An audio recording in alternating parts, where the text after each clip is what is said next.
pemuda-pemudi Indonesia, berapa jumlahmu?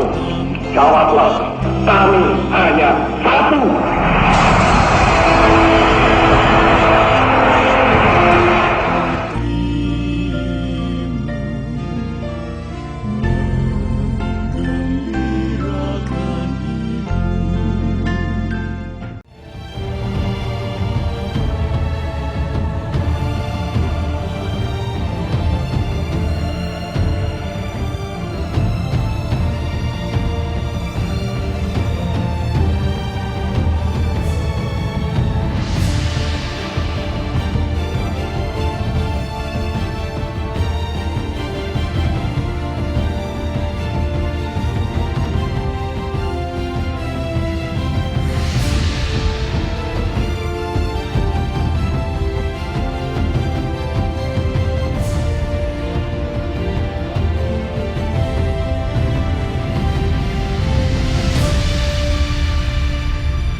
Trauma tidak ada gunanya.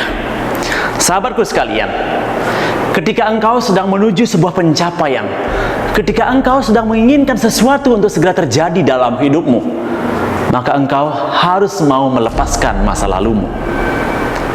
Jangan biarkan dirimu terbebani karena beban cerita, beban pengalaman, beban penderitaan di masa lalu itu. Karena semua itu hanya akan membatasi langkah dan upayamu. Sebagaimana halnya ketika engkau memutuskan diri untuk mendaki sebuah gunung.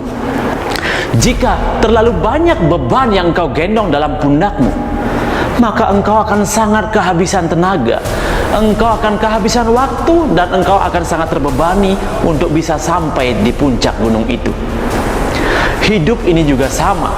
Banyak sekali ada manusia yang berangan-angan untuk mendapatkan sebuah impian, tetapi dia selalu terbelenggu, selalu melekat dengan masa lalunya. Hari ini saya mau sampaikan pada Anda sekalian, masa lalu sudah berlalu, biarkan dia lewat. Jangan itu dijadikan sebuah ikatan, jangan itu dijadikan sebuah belenggu yang akan membatasi setiap langkahmu. Saya punya cerita tentang seorang sahabat. Dia punya kemauan besar untuk berhasil, tapi tatkala setiap kali mendapat peluang yang memungkinkan dia untuk mendapatkan tujuannya dia itu, dia bilang apa? Saya trauma. Saya trauma. Saya sudah pernah mengalami hal seperti ini. Saya takut kejadian lagi yang kedua kalinya. Bapak Ibu sekalian, kabar buruknya, sampai hari ini pun dia tidak pernah berusaha, tidak pernah bertindak lagi karena dia sudah trauma. Coba perhatikan anak-anak kita. Ketika dia sedang belajar berjalan, apakah dia langsung tiba-tiba bisa berjalan? Tidak kan? Dia akan mengalami kejatuhan itu. Dia akan jatuh, bahkan dia sampai berdarah-darah. Apakah anak kecil itu trauma? Apakah dia berhenti sampai di situ saja? Tidak kan? Kita sebagai orang tua selalu bilang, "Yuk nak, bangkit, kamu bisa. Ayo nak, bangkit, kamu bisa." Apa jadinya? Apa jadinya ketika orang tuanya bilang sama anaknya, "Yuk nak, bangkit, kamu bisa." Dan anaknya bilang, "Maaf Pak, saya trauma." Apakah dia bisa berjalan hari ini? Saya yakin tidak. Jadi apa gunanya? Apa fungsinya? Apa manfaatnya engkau trauma, kawanku? Trauma hanya akan mengikat dirimu. Trauma hanya akan membakar potensi dirimu. Trauma hanya akan membelenggu kehidupanmu. Tugasmu hari ini adalah bertindak. Kamu hidup di masa kini. Masa depanmu belum engkau dapatkan. Masa depanmu akan engkau dapatkan jika engkau mau melepaskan trauma itu. Trauma sudah di belakang. Untuk apa dipikirkan? Trauma menyakitkan. Oke, sudah lewat. Untuk apa dipikirkan? Tugas kita yang sekarang adalah mulai hari ini tata kembali kehidupannya. Jika yang lalu kita banyak kesalahan, kita sadari, benahi di mana kesalahannya. Jika yang lalu trauma terjadi karena kita keliru, hari ini kita benahi, jangan keliru lagi. Sahabatku sekalian, memang benar semua orang punya cerita masa lalunya. Tetapi mereka-mereka yang berhasil, dia menjadikan cerita masa lalunya sebagai motivasi untuk kebangkitannya di masa sekarang. Begitu juga mereka yang belum berhasil, dia melekat pada cerita masa lalunya. Dia tergantung dengan masa lalunya, padahal dia mengerti dia hidup di masa kini, tidak ada gunanya memikirkan masa lalu.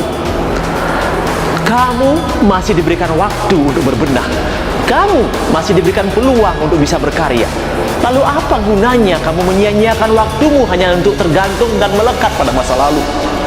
Ketika orang lain percaya sama kamu, ketika mereka yakin pada dirimu bahwa kamu bisa melakukan sesuatu, yuk lakukanlah hal itu. Orang lain melihat potensi yang ada dalam dirimu. Orang lain melihat betapa hebatnya dirimu jika engkau mau bertindak. Tapi kenapa engkau selalu bilang, maaf saya trauma dengan masa lalu?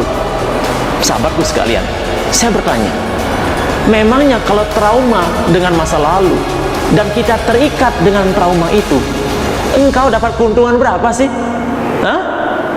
Berapa dibayar kalau trauma? Berapa diberikan hadiah kalau trauma? Tidak ada kan? Jadi kita sebagai manusia yang cerdas, manusia yang luar biasa, pikirkan baik-baik. Masa lalumu sudah lewat, masa depanmu yang harus dijemput dengan baik. Tata hidupmu hari ini, ingat baik-baik, ada anak-anak yang harus engkau perjuangkan masa depannya. Ada keluarga yang harus tetap engkau nafkahi. Ada tubuh ini yang harus tetap engkau rawat. Dan ingat juga, semesta menyatakan sebaik-baiknya manusia di muka bumi ini adalah mereka yang bermanfaat untuk orang lain. Jadi bagaimana bisa bermanfaat kalau kamu terus trauma? Bagaimana bisa berguna kalau dirimu terus bilang, saya nggak bisa, saya nggak mampu? Nggak akan bisa. Jadi hari ini, ambil keputusan, ambil sikap. Sudah berapa hari, sudah berapa bulan, sudah berapa tahun engkau membuang-buang waktu itu? Tidakkah engkau sadar bahwa kita ini punya batasan usia? Kita ini punya batasan umur. Kalau terus ditunda-tunda, terus buang-buang waktu, kapan bisa berkarya? Kapan kita bisa mencetak nama baik untuk kehidupan keluarga kita? Ingat juga baik-baik sahabatku sekalian, kita dilahirkan di tengah-tengah keluarga ini. Anda dihadirkan di tengah-tengah keluarga itu. Itu karena Tuhan percaya bahwa kamu bisa merubah kehidupan keluargamu itu.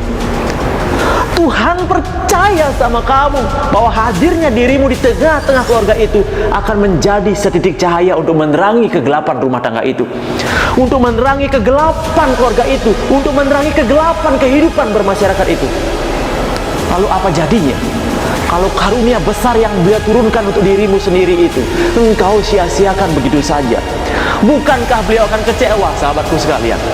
Bukankah semua orang akan tidak mendapatkan manfaatnya karena kamu kecewa, karena kamu trauma? Siapa yang rugi? Tidak hanya dirimu sendiri yang dirugikan, tidak hanya keluargamu, tetapi semesta ini pun akan dirugikan. Karena apa? Kamu trauma. Kamu menyia-nyiakan waktu. Kamu menyia-nyiakan fasilitas yang telah Tuhan sediakan untuk kita. Coba renungkan baik-baik. Ada begitu banyak fasilitas yang Beliau turunkan untuk kita. Ada banyak anugerah yang Beliau berikan untuk kita. Kenapa disia-siakan? Lucunya lagi, saya sering bertemu dengan orang-orang yang selalu pesimis. Ketika ditanya, Pak, apa tujuan hidupnya? Dia bilang, ya mengalir saja. Kalau saatnya turun ya turun, ya naik ya naik. Perhatikan baik-baik. Jangan biarkan hidupmu mengalir begitu saja. Jangan biarkan hidupmu hanya mengikuti arus. Karena arah kehidupanmu tidak akan pernah bisa dipastikan kalau begitu. Coba renungkan. Kira-kira benda apa yang selalu mengikuti arus? Benda apa yang selalu mengikuti arus? Pasti jawabannya adalah benda mati. Apakah kita benda mati? Tidak, kawan. Engkau hidup, engkau diberikan kekuatan. Maka dari itu, pergunakan potensi dirimu, pergunakan kemampuan dirimu, pergunakan kecerdasan dirimu. Untuk apa? Berkarya, ciptakan sesuatu untuk kesejahteraan kehidupan di semesta ini. Sahabatku sekalian, ketika saya berbicara seperti ini, bukan berarti saya ingin menggurui Anda, bukan. Saya bicara begini karena apa? Saya ingin mengingatkan bahwa kita ini satu, kita terhubung satu sama lain. Ketika engkau pesimis, maka orang lain pun akan pesimis. Tapi ketika engkau optimis, orang lain pun akan optimis. Dan semesta ini pun akan semakin diberkahi. Kenapa demikian? Kenapa perlu percaya diri? Kenapa tidak boleh melekat dengan masa lalu?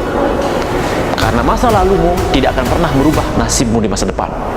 Tapi masa kinimu hari ini, sikapmu hari ini, keputusanmu hari ini, itu akan menentukan masa depanmu. Jika hari ini kamu memutuskan dirimu untuk bertindak, melangkah, serta lepaskan masa lalu, engkau akan melangkah dengan penuh antusias. Tapi jika hari ini kamu terikat dengan masa lalumu, kamu tidak akan pernah bisa kemana-mana. Kamu akan tetap diam di tempat. Seperti apa? Seperti gajah sirkus. Apa maksudnya? Pernahkah perhatikan gajah sirkus? Pernahkah diperhatikan gajah yang sebesar itu? Kenapa? Karena ikatan tali kecil di kakinya menyebabkan dia diam begitu saja. Dia tidak mau berontak sama sekali. Padahal kalau itu gajah mau berontak, mau sentak itu panggung, semuanya hancur, semuanya akan berantakan dan dia bisa lepas bebas. Tapi kenapa dia nggak lakukan itu? Karena gajah itu pun trauma. Dia trauma dengan masa lalunya. Karena ketika dia kecil dulu, gajah itu kakinya diikat dengan rantai. Setiap kali dia menggerakkan kaki yang terikat itu, dia tersakiti, dia merasa kesakitan. Maka di dalam bawah sadarnya dia menancapkan keyakinan, setiap menggerakkan kaki akan sakit. Dan itulah yang tertanam di bawah sadarnya. Itulah yang menyebabkan dia menjadi trauma. Itulah yang menyebabkan dia ketika sudah besar, walaupun hanya diikat dengan tali kecil di kakinya, dia tidak pernah mau berontak, tidak pernah dia mau melawan, tidak pernah dia mau melangkahkan kakinya lebih dahsyat lagi. Pertanyaannya, apakah engkau seekor gajah? Maaf sekali, kita ini manusia, kita makhluk paling mulia. Jadi jangan biarkan trauma. Jika kamu trauma, sama halnya seperti gajah itu. Sahabatku sekalian, maaf jika kata-katanya menyakitkan di hati. Tapi ini penting agar engkau bangkit berkarya. Ini penting demi masa depanmu. Perjuangkan masa depanmu. Jangan trauma, jangan terikat dengan masa lalu. Masa depanmu lebih berharga, keluargamu lebih berarti, kehidupanmu sangat penting. Perjuangkanlah itu. Salam jiwa terserahkan dan hidup mereka. Boom.